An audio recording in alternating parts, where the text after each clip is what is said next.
Hey everyone, how you doing today? This is Gilbert with Interactive Utopia, and today we're going to be doing a little bit of free coding. What I'm going to try to do is to use PHP to connect to an API and get information about zip codes. This could help you in your project. Maybe you're doing some e-commerce and you need to get some information for your shipping labels, or maybe to get the cost for the shipping. So I'm just going to go through it really quick, and hopefully it can help you as well.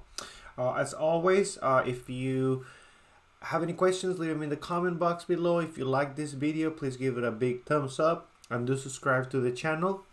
And if you need any help with your projects, go to interactiveutopia.com, get in contact with me, and I'll be more than happy to help you out. And after I'm done with this video, I'm going to put the code on my GitHub. So that's github.com/Gilberto Cortez. And that way you can get the code that I'm completing right now. Hopefully that can help you as well. So we're gonna start from scratch. I have an empty page. I just kind of set up an empty page, so make it a little bit easy for the development environment. And the API we're going to be using today, it's called ZIP API US. I found it online. And it just has quite a bit of information, so and it looks pretty simple to use. So let's we're just gonna give it a try. Like on most APIs, you need to register. So make sure that you register so that you can get an API key, and you're gonna be needing that for the API calls. I think you need the key, your username, which is the email, and then your password. So I already got all those ones before these, and I kind of put them on a separate file just for security reasons, even though it's something that we don't really use that much. But nonetheless, go out there, get your keys, and it's all free. And you can go to the documentation that they have on their website, and it pretty much tells you what whatever information you're trying to get. It's going to tell you what you need to do in order to get it. So the most important one, usually when you are doing forms, for example, if you're doing like a registration form and you want to make it easier on the user, it is good user experience to kind of make the most that you can fill out by itself. So you can ask for the zip code and maybe get the city and the state, so that way the form can be auto-filled with that information, and it kind of gives you the information, the URL that you need to send it to, the method it's get, and then the parameters that you can ask for. All right, so and it tells you PHP, it gives us everything that we need. They use curl. We use I personally use it on a lot of my projects. It is a safe and quick way to connect to to create external connections. So let's give that a try. I'm gonna try to explain it right now, and this is just my starting document. We don't have anything in here yet. I am starting server session, just in, if I don't know if we need to store something. Just a quick template for the information that we're building today. I am setting the PHP document to display all errors, so that way if we have any issues, it's going to tell us what's going on. And then I am including the document which has the API key, the user email, and the password. So we're just going to be using these variables when it asks for it. But again, you need to go out there, get your own credentials, and use those ones instead. All right. And so let's get started. So I copied what they had, the code that they had, and then we are just going to go over it. So this line is just going to be the URL where curl will make their request. Alrighty, so that makes sense. In here, it does have, you got to put your API key right in there. So something that I like to do is, what happened right there? So we can just select it. I like to use double quotes. It makes it easier to develop, because when you have a single quote and you want to add a variable, you kind of gotta like come out of the string format, add the variable, and then go back to the string format. And it would PHP, you know, with the newer versions, all you need to do is if you have double quotes, you can just use the variables on your strings with no problem. All right, just like that. So we just, you know, the information is as your API key goes right there, so we replace it by the variable which has the API key. And then we're gonna initiate the curled object, set up curl connection options. So this is setting up the URL. So set up URL, set up user login credential. So this one's it's asking for email and password. So we do have that information stored. That's a variable as well. So we're just gonna put that in there. You don't need to do a variable. You can just do a string, like in here. You know, it says your password. You can just put your password instead. You know, again, I just put it on a variable. So this is, we're setting the user credentials, return transfer. So pretty much, you know, we're gonna wait, or not await, but we are expecting a response. This is just the protocols to use, and then this is to verify SSL certificate, if I'm not mistaken. And then this right here, that's what makes the actual call. So execute curl call. All right, and then it's gonna store in result variable, and stored response in result variable. So that's what it's gonna do right here.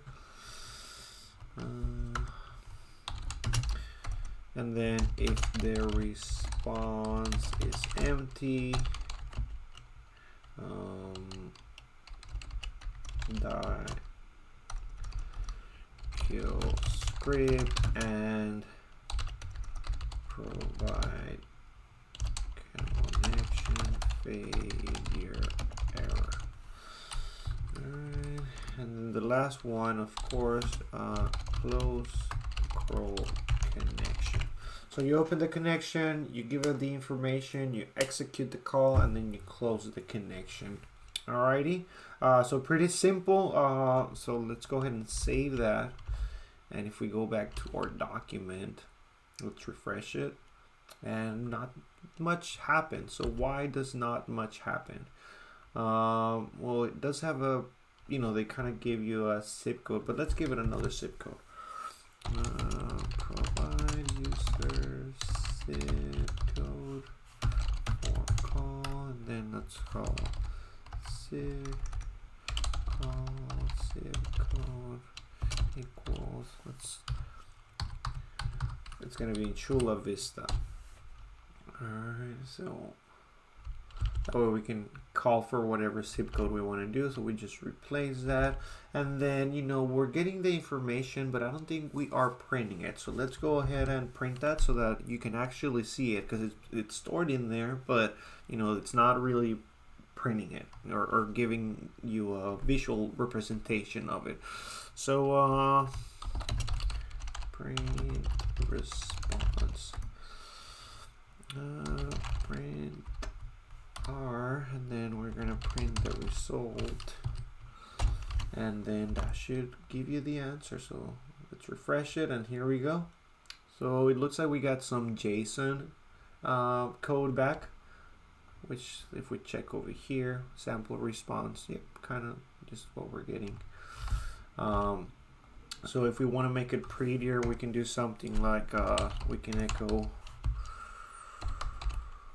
pre-tag, copy, paste, close the tag, and then maybe we can do something like a JSON code. I think that's what we need. That way we create an actual object. Or let's do one better. Let's take that out of the result, and then the result we are going to now, because then if that happens there, so once we close the connection, we can do the result object, and then we can erase that and use JSON decode result.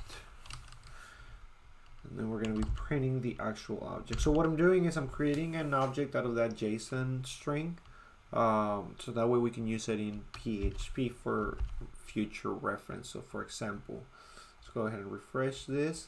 So we have an actual object. So if we go to, let's say we want to get the city out of this information, right? So we can go something like this, data and city. Because you have it's an object, you got to go to the data object and then take out the city variable, string variable. Let's see if it works. There we go. So Chula Vista. So it's working, and information looks pretty.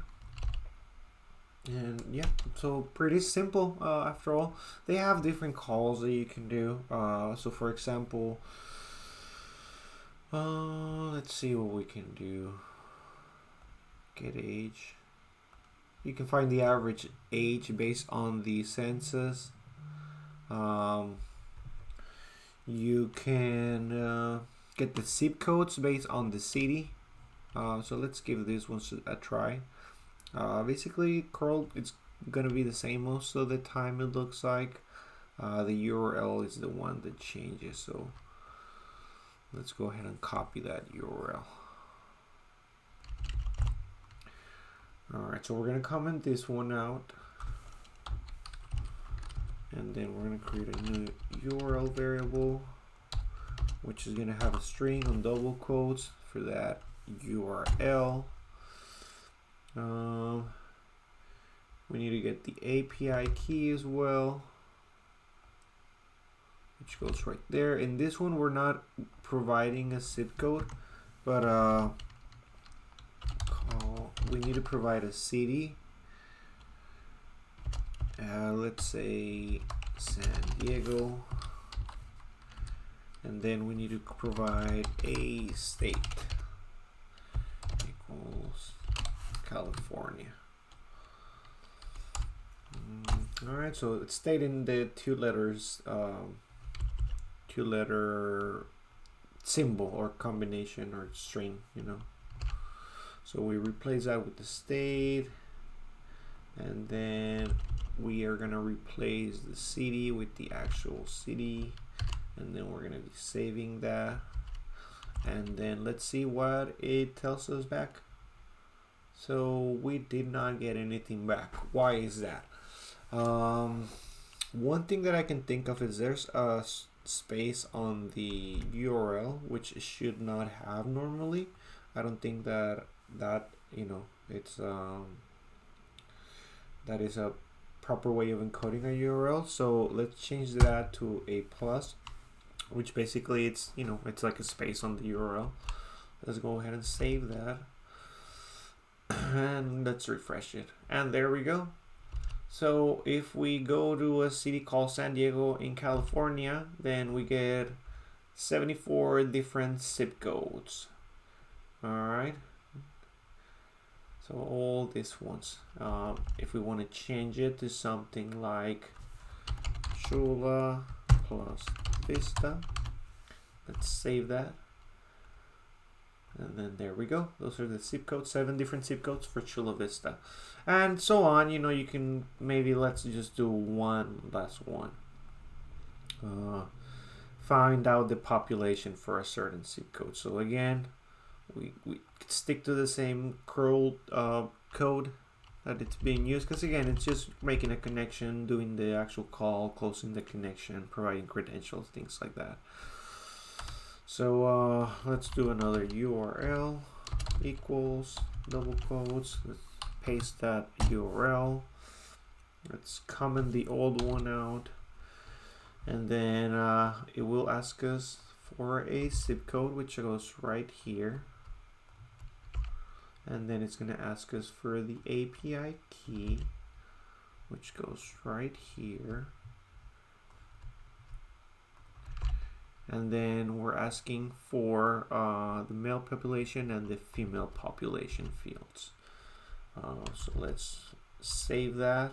Let's go with Firefox and refresh it, and here we go. So we have in zip code 91915, which is Chula Vista. There's a population of 24,659, of which 12,044 are male and 12,615 are female. So a little bit more females than male, but pretty much, you know, almost the same. And again, according to the API, it is based on the information from the 2010 census. All right, and you know, again, they have more things you can do with the API depending on what you want to do. You can get again information about the city, zip code based information about the zip codes based on the city. Get the distance from one zip code to another. You know, if you want to look the zip codes around a certain radius from a certain zip code, get population, get age information, get hospital information, and so it's pretty complete. There's, you know, if you can always get this zip code information and put it in your database, and you know, if you want to be more secure, that way you don't have to be making external calls. But a lot of the times you have to think that you don't want to reinvent the wheel for every single project. If it's something small, if it's just a simple implementation, maybe you need to get some information, this is a great way of going about it. Just find an API that's reliable and that's going to work for you. Again, if you're kind of making an enterprise project or, you know, application, then of course you want to get all the zip code information, you know, maybe whatever, if you need population, whatever you need, you got to get it into a database in your server, and that way all those connections are internal and you have less security risk. But you know, to learn, or you know, to do small projects, you know, or small websites that are maybe just for the consumer and don't need much security in there, then this is a great way of doing it. You don't have to be updating the information every 10 years. You don't have to you know, be like, oh, well, do I have every zip code? Do I have the proper information? Like, is that gonna work? What if I need more information? It's kind of all done for you. So it's I like it. It's a quick way of doing it, and you can use different, you know, you can use Python, you can use JavaScript. So there's different ways of using the information, but again, do whatever's best for you. In my personal projects, I've done it both ways. Usually if it's like something personal, something quick, I'll use something like an API.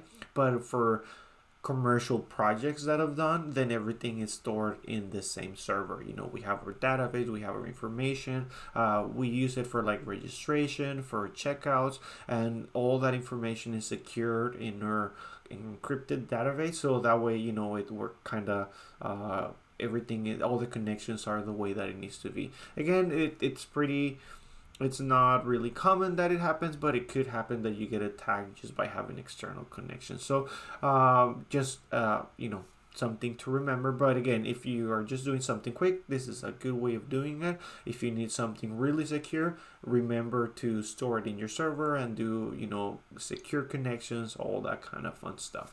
All right, so that's about it. I think, you know, with this you can kind of do whatever you need to do. The most important one is going to be the first call, which is the one to get the zip code information, because that way, you know, if you, let's say we change it to let's just do a random one, 93689, I don't know. Let's go ahead and save it. I don't even know if that exists. So zip code could not be found, so that did not work. So 23, let's see. No,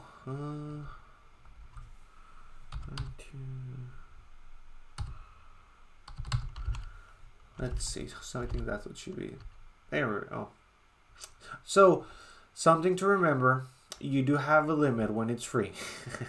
So I think that's going to be it for today. But you see, you just need to put the zip code information, and it's going to provide you with the information.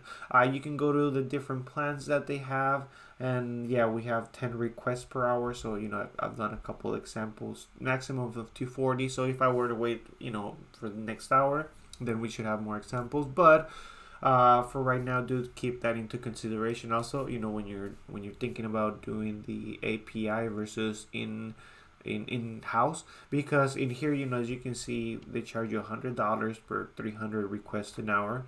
It depends on your application, of course, but if and that's $100 a year, so it's not a very big amount.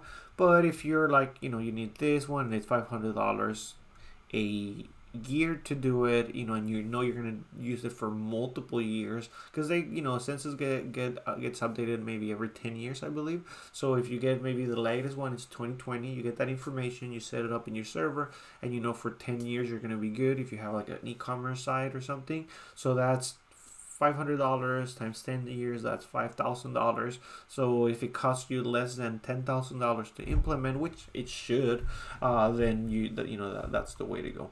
But yeah, just kind of do keep that in mind. And yeah, so again, I'm Gilbert with Interactive Utopia. If you have any questions, leave them in the comment box below. If you like this video, give it a big thumbs up and subscribe to the channel. And if you need any help with your projects, go to interactiveutopia.com and get in contact with me, and I will try to help you the best that I can. Thank you again, and I hope that you have a great day. Goodbye.